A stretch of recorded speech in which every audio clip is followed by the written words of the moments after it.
Welcome to the 420 game plan, how top operators prepare. I'm your host today, Maria Code, and we've got some really exciting guests to share their expertise. Make sure you stay on until the end, as we've got a special offer for you, and we're also going to be giving out our 420 guide. So today we're going to be hearing from Ryan, the Regional Director of Sales at KayaPush, JL, the Brand Marketing Manager at a popular dispensary, Marion, Maine, Lucas, the CEO at Spendr, and Olivia, a Senior Customer Success Manager at Treez. So each of these speakers have a really unique perspective from their many years of expertise working in the cannabis industry. From people management to optimizing sales and leaving your customers happy, we're going to be learning it all today. If you have any questions throughout this live event, please just pop them into the Q&A at the bottom or in the chat, which is open for you. And we'll have time at the end to answer all of your questions. So first up, we have Ryan to go over the importance of your team on 420. Awesome. Yeah. Thanks so much, Maria. First off, thanks everybody for coming out, spending some time with us here today. I know it's a busy time of year, so we're about a month out from 420, which is crazy to think. Feels like New Year's was just yesterday. I've probably met most folks on the call, whether at Revelry events, MJ Biz, various ones in the GTA. But if we've never met, pleasure to meet you. My name is Ryan. As Maria mentioned, sort of the head of sales here with the KayaPush team. Very excited today to talk to you all about something I'm quite passionate about, and that's really leading a team and specifically a sales team in pretty high pressure situations such as 420.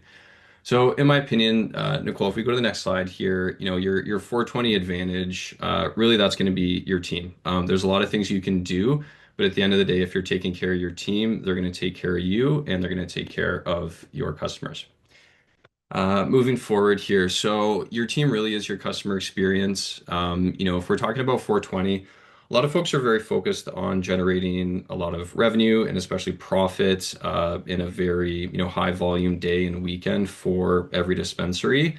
I would really implore you to think about 420 as an opportunity to generate new customers and make sure that those new customers are turning into repeat customers for your dispensary. And you're going to do that in a number of different ways, but a big one, in my opinion, the largest one is through your customer experience. So you're going to have to, make sure your team is trained and ready for 420. You're going to have to make sure in that weekend and on that Monday this year, you're supporting your team and then ultimately appreciating your team as well. So getting into the training piece, you want to prepare well ahead of that weekend. I'll call it out as we all know, 420 is on a Monday this year. Really 420, at least in my opinion, we're looking at this Friday, Saturday, Sunday, and Monday at a bare minimum. So it is truly a marathon this year. One of the things I would advise is providing your bud tenders and training them on a discovery framework. So instead of when your patrons are coming in, if you're offering them like, hey, these are our 5 specials today, do you want to add anything on to your cart? A much more effective version of that is to ask a question, ask a discovery question, understand sort of the context that your customers are coming in for. Asking what the occasion is probably not appropriate on 420. It's obviously 420. But ask them, hey, what are your plans for 420? How do you plan on celebrating? And then make a recommendation based off of that context that they've given to you. So again, instead of just saying, hey, these are our 5 specials, you ask what they're doing. They say, hey, going for a picnic with some friends in the morning. We're going to do lunch and then we're going to go congregate somewhere for actual, 420. Maybe you're recommending, hey, I see you've got a bunch of, indica here. Might I recommend we've got a can of beverage, more of a sativa strain on special, something you can maybe start the day out with your friends at the picnic so you're not asleep by 420. They're much more likely to add that on and increase that basket size if you're making a recommendation after doing a bit of discovery first. So train your team on that for sure. Definitely communicate early and often. You're going to be operating a little bit different, most likely during 420 than you would a typical Monday for sure. So if you've got specials, if you've got important announcements, I would start to get those out there pretty soon. Again, we're about a month out. So I think the stat is if you're running a training that takes an hour, 48 hours later, most people are going to remember about 7% of that training. So repetition is really, really important. So being consistent with those communications and that training. And then something we do here, so with our sales team, we'll run sort of role-playing sessions or a mock scenario. This would be something I would advise doing again early and often leading up to 420. if you've got specific special SKUs you're trying to really move, if you're going to train them on that sort of discovery process. As a manager, owner, team lead, actually grab a couple bud tenders, take them to the back. You play the role of the customer, kind of cue them to ask that discovery question, give them specific stories or cues, and you're hoping that they're going to suggest something that you're maybe trying to move, a special, something you're trying to really push on 420. So I'd highly recommend doing that.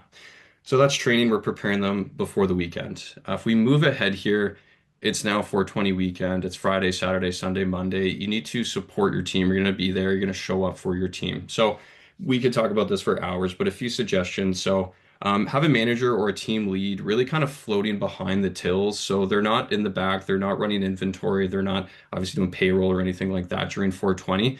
They're there to unblock issues and cover breaks. So, train your bud tenders, let them know if they're having struggles, maybe something's going wrong with like your point of sale, a piece of tech, they can raise their hand. You've got that manager or team lead there to come in and assist them. Make sure you're moving the line along quickly. Make sure you're scheduling appropriately. So this is really going to depend, business to business, location to location. Look at the data. Make sure you're making data-informed decisions when you're scheduling, especially for 420. Chances are, I'd say there's probably a higher likelihood of folks calling out anytime there's holidays or anything special going on. Everybody's sick all of a sudden. So I would recommend personally maybe overschedule a little bit compared to a regular day. Assume you're going to have call outs. And if you're going to provide a great customer experience, you want to make sure you're not understaffed. So, if anything, as much as profit's important, I would, in my opinion, have too many people there than not enough. And then making sure everybody gets breaks. It seems like an obvious thing, but when it's super hectic on 420, just make sure you've got that manager there to jump in, jump on the till and support your team, making sure everybody gets breaks. Maybe have pizza, coffee, whatever in the back and keep that team nourished and supported throughout the day. And then the last thing here is going to be appreciation. So, Nicole, if we can move to the next slide there. Don't just move on right after the weekend. This is something I think we're all aware of, but it's at least speaking from experience, it's one of the first things that can kind of slip through the cracks when you're super busy. Be very conscious and intentional with your appreciation throughout 420 and then after. So, something we often do is run staff contests. So, a little bit of friendly competition can really drive energy and reduce no-shows. Maybe you tack on like a bonus or something if folks are working a certain number of hours over that kind of Friday to Monday marathon. Really make sure you're calling out your top performers publicly, whether that's in person, physically at the store, or in team chats. We have a lot of Kaya customers on here. You've all got your chats in the app. Have a celebration channel. Make sure you're celebrating those wins and calling out those things that you're seeing that really enforce the values of your company. That communicates not only that you appreciate that specific employee, but it signals to the rest of the team, hey, this is something I should be doing and doing consistently. Last thing, I see a lot of dispensaries doing this, but just hosting a staff appreciation night, maybe close the store an hour or two early on the Tuesday or Wednesday after 420, grab some pizzas, grab some drinks, and just show your appreciation for the team. So quick recap, we're going to train our teams, we're going to support our teams, we're going to appreciate our teams, make sure you're preparing them to perform, make sure you're showing up and supporting them while it's happening, and make sure throughout and always you're recognizing and encouraging your team, whether that's 420 or beyond. So I'll hand back to Maria there. But again, thanks so much for spending your time with us today. That was great, Ryan. I really love that perspective and point on keeping the staff engagement up like after 420 is over as well. Not something I've thought about before. Okay, so next up we'll be hearing from JL, who is from Marion, Maine, which is one of our amazing customers. So we're so excited to have her here with us today. And she'll be speaking on 420 marketing. Hello, everyone. I'm so excited to be here. Thank you so much for having me. That was really awesome, Ryan. I even learned a little something. I'm taking notes for our team, who I think actually is watching. So shout out to the Marion main staff.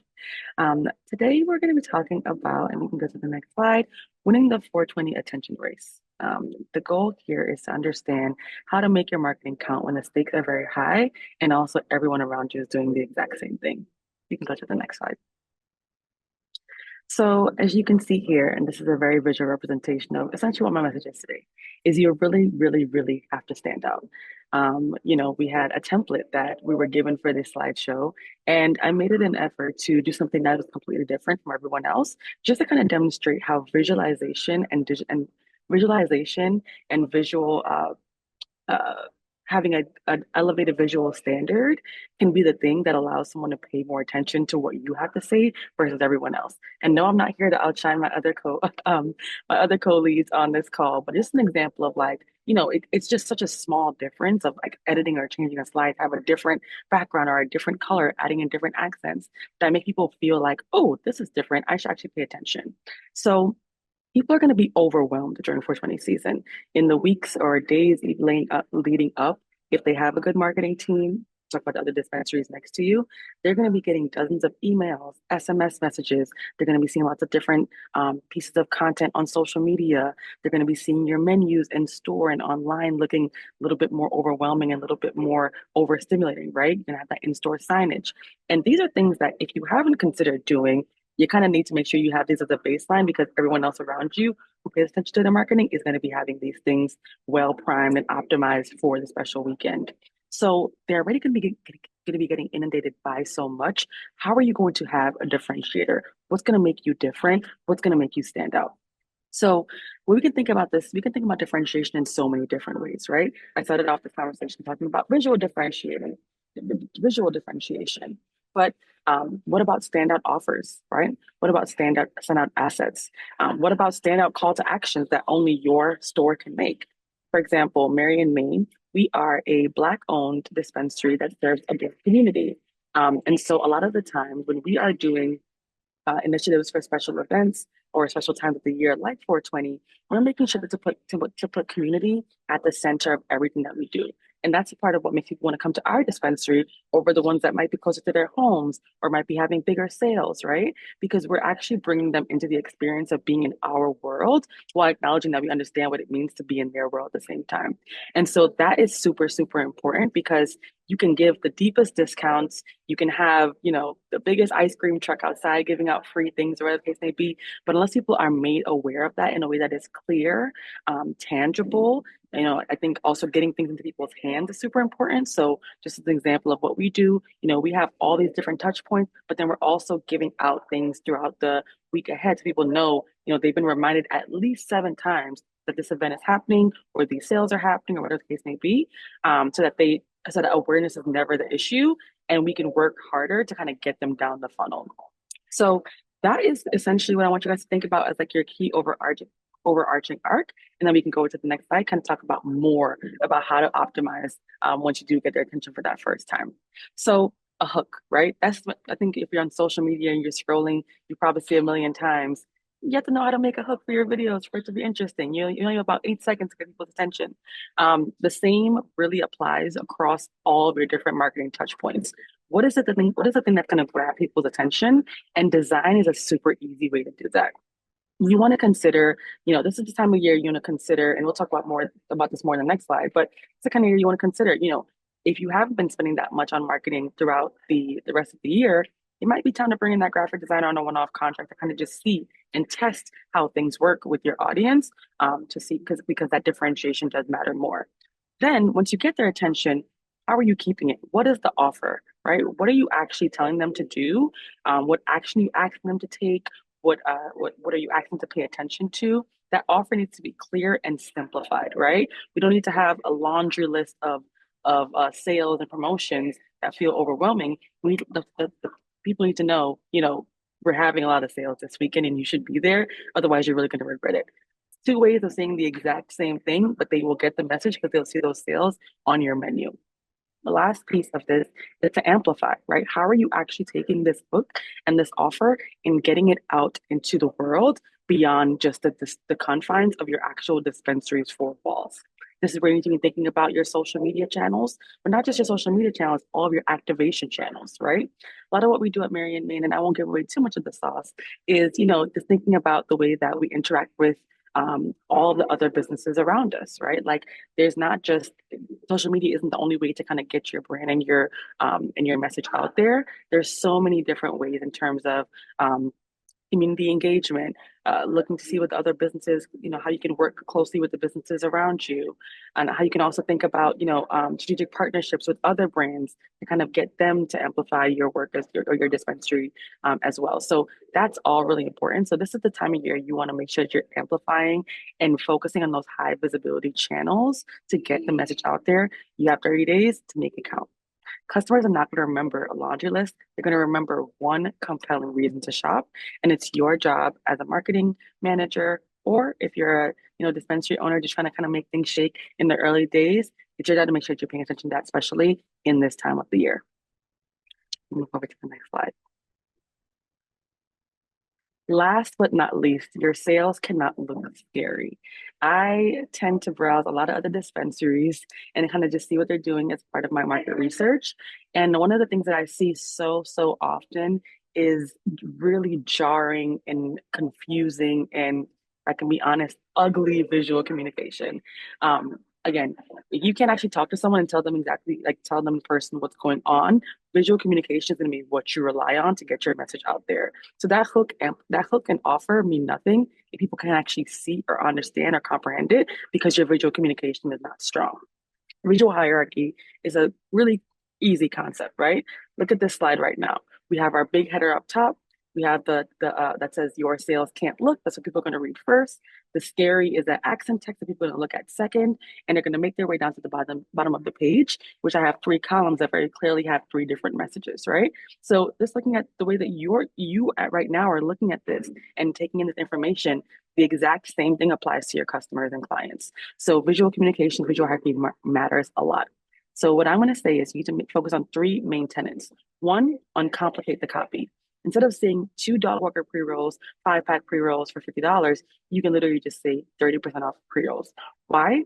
People like to see a bigger, stronger number that tells them the offer, that explains why the offer is a good offer, as opposed to have to do math in their head. If someone is a first-time client, they don't know that dog walkers, for example, this is really bad pricing, but for example, that dog walker 5-pack pre-rolls cost $75, right? Or $85. They don't really know that, nor do they probably care. When they see that 30% off, it says, ooh, big shiny number. I'm going to get that. So that's super important. The second is going to be to simplify your visuals. Again, visual communication sells, but clear messaging is what converts. We just talked to the clear messaging, and now the visuals need to meet the moment. The same, if you guys look at the bottom there, that's a sample of a Dutchie banner that I created literally right here in Google Slides. Didn't use Canva, didn't do anything else. So there really aren't excuses as to why you can't make something shape with the tools that you have. But Canva is also free, and I really encourage you to use it. The last but not least, and Canva will help that as well, not that I'm an ambassador for them or anything, but it's to keep your assets consistent. Those different visual cues that they're going to be getting over the weeks or days that you're going to be talking to that audience, they're going to be all contingent on how many times they see it. Like I said before, right? Those 7 different touch points. So if your screens are exactly the same as your printed materials, which are exactly the same as your website, which are exactly the same as your Dutchie banners, right? Like these things are going to all compound to drive conversion and drive recognition of that pattern, right? That's really what you want to focus on here. So yeah, keep all that consistent, and the visual consistency is easy once you're using the tools to create those assets at the same time. And that can almost guarantee that you will get a little bit more done. Last but not least, 420 is a lifestyle. Simplify, standardize, and sell. Don't forget that you're selling to people, not customers. And so when you focus on talking them if you focus on talking to them like people and not to or selling to them, I promise you'll have much better outcomes. Best of luck to everyone, and can't wait to see you all do amazing things this 420 season. Thanks, Jael. Marketers love Canva. It's so true that, or so clear that you're in marketing because your slides look absolutely amazing. And you're also just so right about the hook and simplifying your offers. A quick reminder to everyone that if anyone does have any questions, you can put them into the Q&A or the chat and we will get to them at the end. So now we're going to be hearing from Lucas for his expertise on customer loyalty.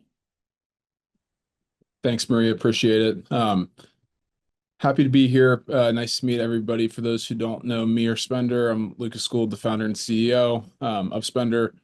We are a payments, marketing, and rewards platform. We work in about 14 states across the country, helping dispensaries with everything from ACH-based payment processing, marketing, customer acquisition and retention tools, as well as rewards and loyalty programs.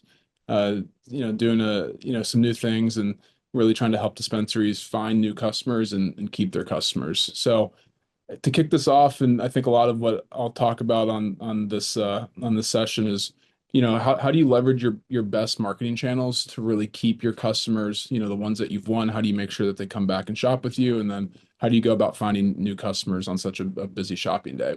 So you can go to the next slide. I'll start talking about customer retention.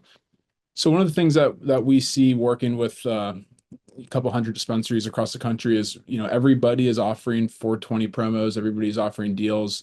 I really like some of the commentary on the previous slides around how to present your deals. We often find the same thing, which is the clearer you can be, the more direct you can be. The kind of the easier you can make a customer understand what it is that you're offering, the more likely it is to convert that customer. What we found around customer retention is, since every dispensary is offering deals, you almost have to find other ways to engage that customer. You have to find other ways to make sure that that customer knows what you're offering. And you really have to try to stand out. And standing out can be everything from, the content and the creative, the type of deal, maybe finding something that nobody else is offering and putting it in front of those customers. And then also leveraging the marketing channels that you do have and making sure that those channels are set up correctly so that you can actually reach your customer with that promotion. The other thing that we, really care about, that we try to focus on, is like also win the post 420 return visit, not just the day of transaction. Everybody knows that 420 is going to come with a pretty large increase in customer traffic and spending. But how do you make sure that that customer that maybe you did acquire for the first time on 420, or that you convinced to shop with you on 420, comes back after 420? We see some really interesting data that, typically the week after 420, there's like a 30 to 40% decline in sales at those dispensaries. And it takes almost about 4 weeks for activity to pick back up where it was, before 420. So retaining that customer afterwards is really important. And some of the things that we see our best dispensaries do is like really focus on that customer experience, really make sure that when the customer does come in on 420, that they have a good experience. We ultimately find that customer loyalty is not just a communication, it's not just a deal, it's not just, one or multiple tools. It's the holistic experience that your customer has with your dispensary, with your staff, with your brand. It's all of those things, put together that makes a customer loyal to a store, and some of the things that we try to help with. So you can go to the next slide here, talk about customer acquisition. So as everybody knows, I think 420 brings new customers. How do you capture them? We see typically about a 20 to 30% increase in what we call a first-time customer. So this is a customer who first ever shops at a dispensary on that day, and obviously the 420 sometimes falling on different days. We tend to look at like the kind of 2 to 3 day period leading up to and around 420. But dispensaries see a massive increase in new customers, and any of the attendees on here who are dispensary owners or operators, I think can resonate with that.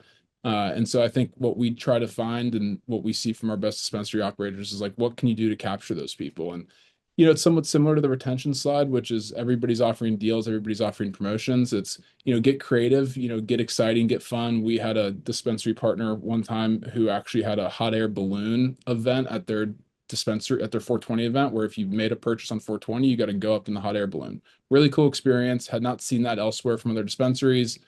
They gave away a car as well. So if you made a purchase on 420, you raffled to win a card. Understanding that not every dispensary can do that, but it's finding creative ways to engage your customer, finding creative ways to, promote your store, and then really be able to, again, like leverage the customer experience inside the store so that once you get that customer, you can keep them in the, in the future purchases. So we really see events work. I think it's somewhat of like an maybe underrated part of 420 is like, have fun. If if your state allows it, have food trucks, have brands and partners set up outside with tables, have music playing, like make it an enjoyable experience so that if there is a long line, that customer's at least enjoying themselves while they're waiting.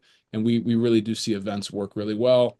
And just, the operators that I think outside the box tend to perform better when it comes to acquiring new customers. So it's not just offering discounts. Everybody's offering discounts. I think it's finding the one or two things that nobody else in your area is doing. And one, making sure that you get that message to those people, but then two, have the, the kind of the right hook or the right offer that really gets them pumped up when they hear about it. So we can go to the next slide. We do payments, so I guess I got to talk about payment readiness a bit, and then that I think plays a role with bud tender happiness. Um, big lines, redundancy, happy employees. I put some comments here that people can read. I think when it comes to readiness, like I'm a big believer, and I know our dispensary partners, I think would support this as well. Is like do what you can to stress test your tech stack and your SOPs before 420. I think anybody who's ran a dispensary at 420 knows that there tends to be hiccups, not just with technology, but just with processes. I mean, if you have new employees, if there's been turnover recently, like make sure people are prepared to handle the increase in volume. And so try to do a stress test, right? Make sure your point of sale, make sure your payment system, make sure your marketing tool can support the increase in volume that you want and hope to see on 420. Make sure that your SOPs are set up in a way that can support the increase in traffic. We know dispensaries, if they hire new employees around this time, like this will be the most customers that those employees have ever seen. And you really want to make sure that they're set up to do that properly.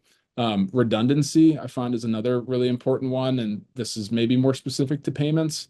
But like have multiple options, right? Don't just rely on the debit reader, because if the debit reader goes down, well, then you may be stuck to cash only. Don't just rely on something like Spendr. Also have other solutions that can step up and be available for those customers if something happens. And another one that I had not heard of, but I'm hearing about more recently, is like make sure your ATM is filled up.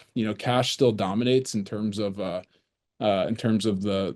payment types for transactions. Like make sure you got a lot of cash in that ATM, because what you don't want is to run out of cash from the ATM. So that's one that surprised me this year when talking to our customers, was like having issues with their ATMs, making sure that they're filled up. And then lastly, and this is one really important to us, and I think everybody else on this call has talked about this, but like make sure the bud tender is happy, right? That your staff is happy. Find ways to reward and incentivize your employees and your bud tenders. I think their ability to do 420, in like a positive way, and to have to be happy and to be excited to talk to all those customers, like really makes an impact when it comes to retaining that customer in that post 420 visit. And I'm a believer that like how your tech and how your staff perform on 420 is going to set the stage for those future visits by those customers that may have, experienced you for the first time on 420. And so, like talk to your brands, the brands that are sold in your dispensary, talk to your technology partners. I think every single one of us wants to be in the dispensary talking to customers, because we all know it's a great opportunity to get in front of customers with our products and our offering. And we're all willing to bring food and give gifts and giveaways and incentives and like those things. I think the dispensary employees really appreciate. And so like reach out to your brand partners, reach out to your technology partners. Like we will all support in every way we can. And I know that goes a long way for the employees. So I think anything you can do to make sure your employees happy and can handle the increase in volume, I think really makes a difference. And not only being ready, but then again capturing the post 420 visit, which we found is really important. So, that's all I got for this for now. Look forward to answering people's questions after this. Really appreciate the time and for everybody hearing us out. That was great, Lucas. Thank you. When it's really like, laid out this way, it's so easy to see how every part of your dispensary, from like the staff to your tech stack, contributes to the customer experience. Thanks for sharing that. All right, and last but not least, we have Olivia. So she's going to be making sure that once and for all of you are ready for the 420 rush. Thanks, Maria. And hey, everyone, thank you for joining. I'm Olivia from Treez. So if you don't know, Treez is a point of sale company at our roots, but we've also expanded to incorporate and support payments, e-commerce, and loyalty as well. And I actually came to Treez from the operator side. So a lot of what we're going over today, and I think echoing kind of what you've heard from these other people and their experiences as well, is really just grounded in that day-to-day experience and having some 420s under our belt. So Today, we're really going to focus on helping you win 420 in a way that actually drives profit and not just traffic. We'll walk through kind of what we've seen across operators and where people tend to go wrong, and just how to approach 420 more strategically using the tools and data at hand. Go next one. Awesome. So starting with inventory, I mean, I think this is really where 420 is won or lost, and this happens ahead of time. So the biggest mistake that we see is guessing. Um, it's important that you engineer your inventory strategy to be clear and consistent with your goals. So the first place you want to start is setting those clear goals. Are you optimizing for sales? Is it average order value? Is it margin? That really should guide what you're bringing in and how you're stocking. And then from there, once you've got those goals, double down on your best sellers. This is easy. You've got the data. Look at your top products in each category and each brand, and look at what actually moves, not what your staff loves or what you love, but what really is moving the needle for you, especially on the margin side. Incorporating that historical data from your POS, using that as a clear view to see how those products have performed, whether from a previous 420 or if this is your first 420, maybe from your grand opening or previous events. Use this data to stock accordingly. Don't just stock based on feeling. Focus on those proven SKUs. And another thing that I think is sometimes forgotten is that 420 and gearing up to 420 is a great opportunity to clear out aging inventory that you've been sitting on. You want to make sure that going into this holiday, you're preparing just as much as you are prepared for the day. You want to be intentional, align with the discounts that you have in store, any vendor deals that you can run to make sure that you are protecting your margins and not disappointing customers in the day. And hit the next slide, touch a little bit on the marketing side, which I think complements a lot of what Jael dove into already. Here the key is we're driving profit, not just traffic. I think a lot of times it's really easy to chase those big numbers on 420, but what matters is what you keep and what you're able to maintain. So again, focusing on those goals that you set for yourself, those core KPIs, and making sure that those promotions align. They align with your goals, they align with your inventory, and you're not pushing products that you really can't support in volume. You want to make sure that operationally, with your buying team, with your marketing team, everyone is in cohesion. And this also ties into your website and tools like Treez e-commerce, for example, where you have the ability to make sure that what you're promoting online is 100% reflective. What's happening in store is 100% shown online. Ultimately, your website is your store online, and you want to use that to merchandise appropriately and make sure that you are driving that traffic on both sides. This is also a great chance where you kind of lean into those vendor funded discounts, lean into those relationships that you have where possible. This is always a great way to protect margin and win-win on both sides. In general, we like to avoid the blanket discounting. We want to make sure that things are targeted using bundles, thresholds, product promos that are really specific, and you have the data on the attachment rates is where we see the most success and really where you're able to plan accordingly from that data. And tying it all back together, starting early is really where you're going to see the difference. Clearing out inventory ahead of time before bringing in that 420 inventory, just really getting prepared and building that momentum, both on the operational side and directly with your employees is really going to make everyone feel really prepared and not wait till that last couple of weeks or week of to rush into it. So that kind of lends us into our next slide, planning with staff. And I think Ryan touched on this a lot as well. Your team is your 420 strategy, right? Having the right people in the right place is going to make all the difference. So scheduling your top performers during peak hours. 420 is probably not the best day to try to spread things evenly. You want to really be strategic with that staffing. And then make sure that everyone is properly trained on the top products, the promotions you're running, and SOPs for that high volume flow. It's not a normal day. If all expectations are met, it's going to be a lot of traffic, and we want to make sure everyone's prepared and that they feel confident going into that day. A big part of instilling this confidence too is having a backup plan. I've seen a lot of 420s, and a lot of my team has seen a lot of 420s, and I've heard all of the horror stories that can and possibly will happen. So being prepared really helps you get ahead of that and not be so reactive in the moment. Operationally, you want to make sure that you've got constant restock and that you're ready for the next product to come out. Again, with those SOPs around that high volume flow, making sure that everyone has a clear role and responsibility so that they know what to do throughout the day and there are no questions. And then I think last but not least, you got to keep the energy high. 420's got to be fun. It should be fun for the team, and customers truly do feed off of that energy when they know that the team is having a good time.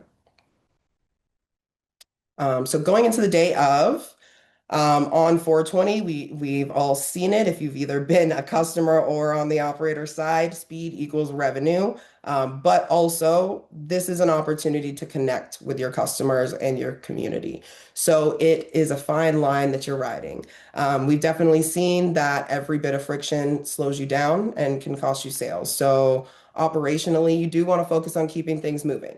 And you can do this by making sure we're restocking before we run out. We don't wait till we're empty. We reduce any checkout friction ahead of time, setting up express lanes, enabling order ahead, incentivizing online ordering anywhere that you can streamline that process and make sure that your point of sale and e-commerce are, working in tandem, can really help support that. But the other side of that coin is this is that prime moment to get to know your customers and your community. So while training your staff operationally on the SOPs, it's also good to practice having those quick intentional conversations, asking people what they like, what they want to see more of, introducing things like loyalty programs or events that you've got going on. This is a really good opportunity to practice and have those simple call outs ready to go. Whether it's preparing to sign people up for your rewards program, having in-store signage around events going on, getting that communication with these customers, whether they're first-time customers or long-time customers, can really, really be a powerful moment when it happens on 420. But ultimately, the goal is simple. We want to keep those lines moving while still creating a great customer experience. And then last but not least, after 420, which sometimes I think we take a breath of relief after the day's over and move along, but we want to make sure you don't do that. This is really where you win long term. 420, your most valuable data set that you get all year. You want to use it to your advantage. Take the time to look at your top performers, your lower performers, what discounts actually drove profit versus just the volume, and where specifically your traffic came from and where are opportunities to re-engage that traffic. Your reporting tools this is where your reporting tools are really going to come in handy and where you can get a clear view of that. So for example, on Treez, we have retail analytics where we would use that platform in order to get a really good idea of what we can do and how we can use that data to make decisions going forward. On the other side of that, you also want to make sure that you have that evaluation with your team and your operations. Where are the bottlenecks? What worked? What didn't work? Have those conversations and then act on it. Fix the gaps, double down on the things that worked. I think the quicker that you're able to analyze and enact what you've learned from that day and treating it like a learning opportunity, really will lend you to improve year over year and see the progression that you're looking for. At the end of the day, it's not about having the busiest day. It's about having the most profitable and most operationally sound day that you can have while your staff has a great time. If you can do that, I think you're setting yourself up for success for the rest of the year and for 420s in the future.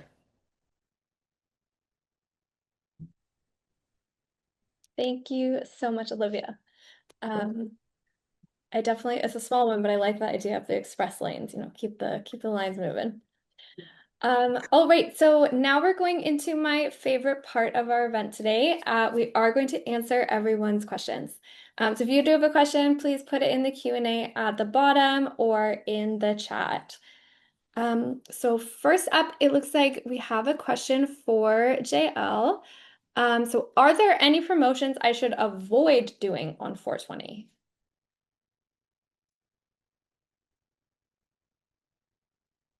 Honestly, when I think about like what to avoid, I think you can run any promotion as long as it feels uncomplicated. Like if if you have a hard time dragging in, like, okay, let me give you a clear example. With the example I put on my slides, right? I put that 30% off of dog walkers pre-rolls example as an example. Every single sale that you have should be able to fit into the same template. So, or a similar template, right? So if there's a sale that you want to run that feels like it's spilling over way too much based on like the length of the language or things like that, that's a red flag that like it's not going to land as easily and seamlessly as some of the other sales that you may have.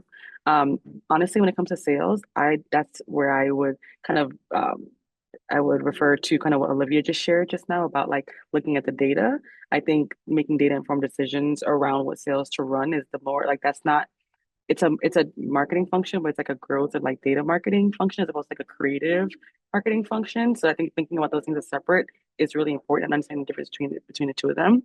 Um, so it would kind of be a hybrid. So maybe Olivia, you have a stronger answer around like what sales particularly, but for me, I think looking at the data and seeing like what has historically worked, and then prioritizing the easiest to communicate sales on such a big day is the most beneficial. Yeah, I mean, I completely agree. Happy to chime in a little bit here. I think obviously leaning on data is the best that you can do. Where you can have relationships with vendors and create those vendor funded or split vendor promotions are always great and great to push at the forefront.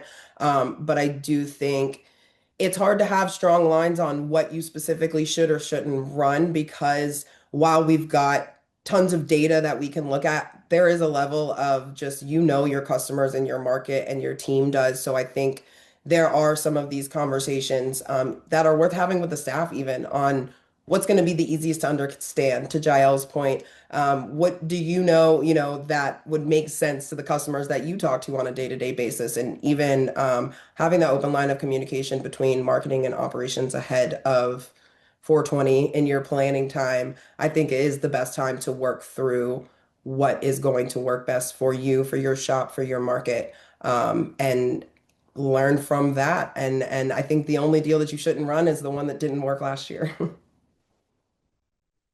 Great answer. While we're on the topic of deals, there's a couple questions in the chat here around the same idea. So let's go through those. So Cassandra's asking, are most people doing deals the entire weekend or just the Monday of 420? I see both. I think getting unique with your strategy is a really good way to do it. I've seen some really fun pre 420 discounts even. I think last year with 420 being on Easter, a lot of people had to get creative, and I think the full weekend was expected in general. I think we do kind of lend that to a Monday 420 as well. But I think thinking outside of the box a little bit is a really good opportunity because at the end of the day, like 420 is a holiday and a lot of us stoners want to celebrate the holiday. So maybe it is doing a preparation or gearing up. The more window you have to spread out those sales and bring in more customers, that's always great. Yeah, I think personally, I think you're leaving money on the table by not doing deals at the very least Friday through Monday. Even doing something like I've seen like a daily deal each day of the week leading up to 420 is something just to get folks in the door leading up to 420. Like not everybody's coming in specifically on the Monday. They're likely coming in and kind of stocking up ahead of time. So I for sure my advice would be at bare minimum Friday, Saturday, Sunday, Monday should be running deals. Definitely agree. All right, another question in the chat here, same kind of idea. So Darren's asking, what is the best way to advertise it? I'm with a mom and pop shop, so our budget isn't as big as ones with investors behind it. Having a smaller budget just means you need to make smarter investments. It doesn't mean that you shouldn't be doing anything at all. I don't think it is an excuse to. Um, Marketing is the only way to, I don't want to say the only, but marketing is kind of like historically the key way that you focus on bringing new customers into the door or re-engaging the customers that you already have, right? So I think it's an investment that like it's worth putting some capital behind, even if it's just like marginally a little bit more than what you would have typically spent. There's something that I'm like, there's Fiverr, there's Upwork, find couple dollars to throw together to get some additional, flyers made or banners made. I really think it does matter to make that, especially with like such a big day where everyone is like really putting more of their marketing dollars behind a day like this. Like the least you can do to just get in the fight is to show up in any way, shape, or form. Social media is a totally free marketing channel. Um, that I know it's not everyone's strong suit, but again, there's so many free resources to be able to learn how to like master it, and you do have 30 days to kind of try to figure it out. And building as you go and like showing the process as you build is really we found that to be super effective for like, some of our other clients. Like, so I have my own marketing agency as well. So I think showing your customers that like you're stepping in to try to figure this marketing stuff out before 420, like that could be a really interesting angle to take. And just using the resources that you do have as opposed to thinking about like what you don't have, that is the best possible way to get the word out. 100%. But I agree. yeah.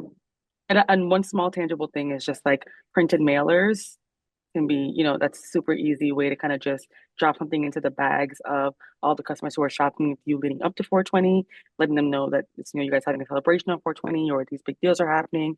That's a super simple, low lift and low cost way. I think Staples has like, maybe $75 for 250 prints or 300 prints or something like that.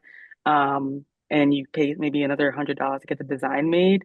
That's $175 that can, potentially bring you thousands of revenue over the weekend. So that for me is an automatic investment that's worth the ROI. The only other thing I'd add is uh, try to partner with your with the brands that sell in your store as well as your other technology partners. I think they all have their own budgets, and if you can aggregate, 10 to 15 of your top brands, they're all willing to commit and contribute, and then they'll also promote to their customers, the people that buy their products to come in and shop with you. So we've found that dispensaries who maybe don't have as big of their own marketing budget, that's where they really leverage their not just their brand partners, but also their technology partners to be helpful too. Yeah, that's a good one, Lucas. I think too, just like other local companies. There's dispensary by me here in Ottawa. I think Twisted Cannabis, and they do really great work with kind of leveraging their social media and the social media of other local like restaurants around them, clothing stores where they'll do sort of shout outs and promos on their Instagram account. They'll sort of ask for that in return from that partner. Something else I've seen is like if you show your receipt from a purchase at either local business or from your location, bring that to, let's say, a restaurant across the street. They'll give you sort of a promotion in exchange. So just some creative ways to things that don't really cost anything, but ways to expand your reach on more of a limited budget. Yeah, I definitely think don't underestimate the grassroots marketing efforts. The Mhm. cannabis industry is rooted in the culture and community, and I think it can go a lot further than you think, just investing in those smaller initiatives. I 100% agree, Olivia. I think cannabis can be a very old school industry too. So going back to some of those old school marketing tactics are a great idea.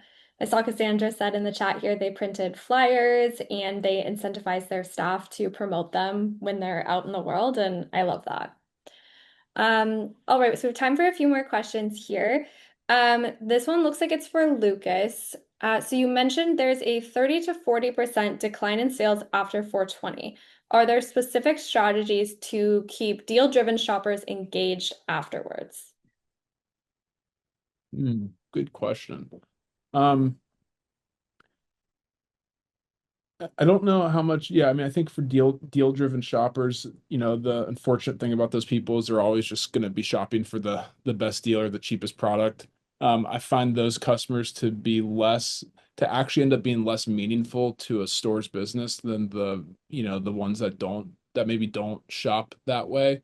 I would go back and lean on the store experience and the bud tender experience on that day that they're shopping. So if you do get them into your store on 420 or the couple days around 420, really focus on making sure that experience that customer has is really positive, because I think what we found, and we've even sampled our users, our consumers directly, is while a lot of them do care about deals, what they really want is they want convenience and they want a positive experience. And I think if you can prove to them that shopping with you is gonna be just a better, more convenient, more positive experience, that can actually outweigh the ones that care about deals. And I think those are ultimately a better base that makes up your business than the people who are just shopping for the best deals.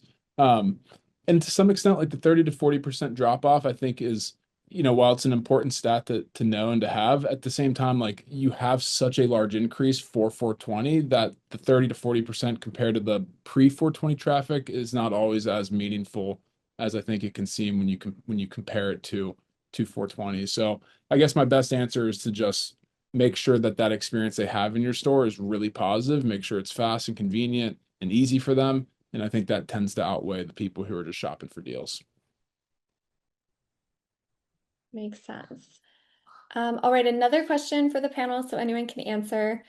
What metrics should I review after 420 to see how my shop can improve for next year?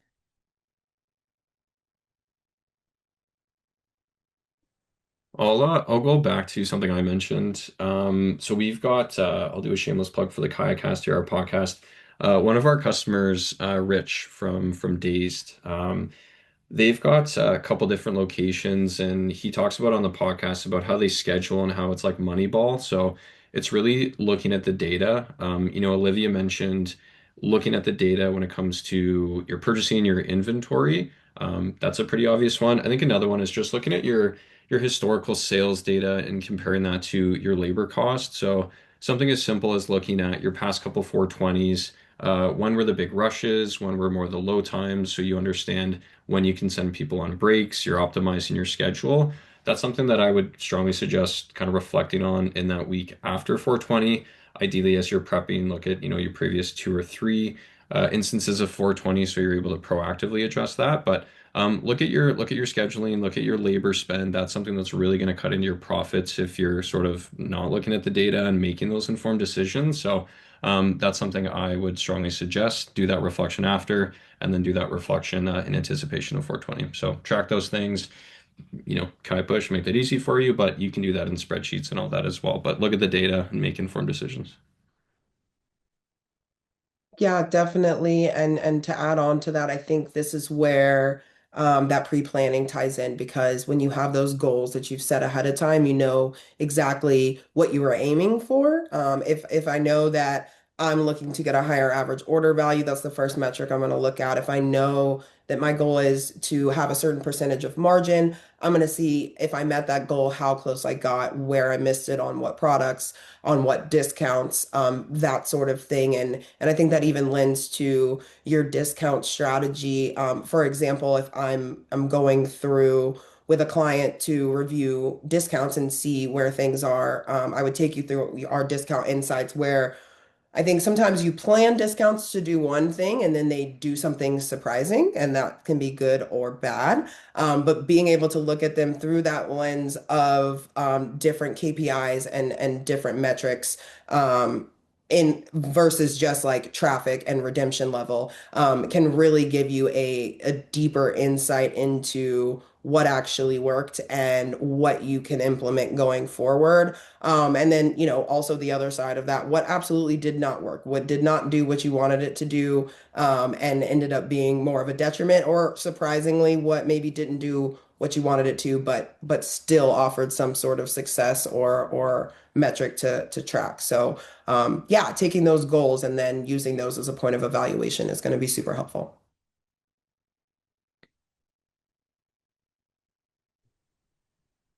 Awesome. Um, Another question here. This one's for Ryan. How much do we increase staffing for 420 compared to a normal weekend? Yeah, it's an important question. It's a tough one to answer. I think I'll give maybe a bit of a cop-out answer, and it's going to depend. It's going to depend on your location. I'll kind of go back to very similar to what I just said. I think look at the data. Um, I'll reference Rich again in that podcast episode. He's talking about I think they're up to 8 or 9 locations now, but they had at the time a location in New York and a location in Holyoke in Mass, and the way that they schedule those 2 locations is completely different. New York, again, looking at the data, they were finding a big rush between kind of like 4 and 7. I guess the bustle of, downtown New York City, people getting out of work, that's when they're going to the dispensary. So they would essentially ensure that all of their shift changeovers were done by 3:30 at the latest, kind of really trying to minimize breaks between that 4 to 7 rush and then do them after. And then staffing levels will go down. Whereas in Holyoke, it was almost the inverse. And essentially, the later they got into the night, the busier they got. So, sort of the reverse where you were doing your breaks early and then trying to minimize breaks later on. So, kind of a cop-out answer. I think it entirely depends. I would suggest having higher staff levels than normal. Assume some folks are going to call out of their shifts. But look at the data, look at what your previous 420, 2 or 3 historical ones suggest, and then sort of base your staffing levels off of that. It will depend on your location. That definitely makes a lot of sense. Okay, think we are unfortunately out of time for any more questions today. So thank you everyone for coming. Before we go, we do just have a special offer for anyone that attended today.